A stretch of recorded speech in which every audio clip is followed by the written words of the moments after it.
sa banal mong liwanag, sa banal mong ngalan. Amang liwanag sa kalangitan, itinataas po namin ang aming kapatid dito sa Ifugao, malayong lugar.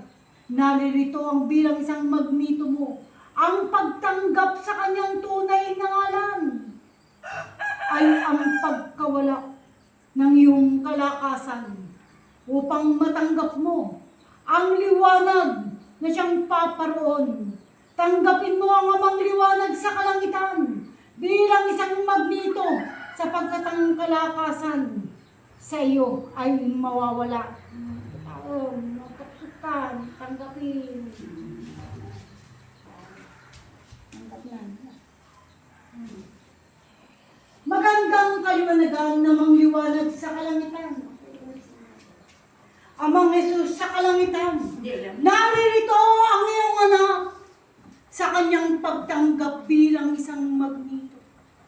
Kabalan ng liwanag ang aking kapatid na siyang magiging kalakasan niya upang maggamot sa mga tao.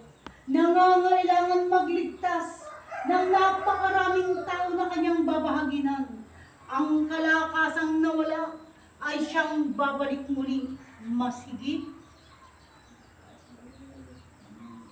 Kalakasan, balik. Mga gasad. Dapat nagdabado ng sinahino. Gagagasap ng tablan. So na.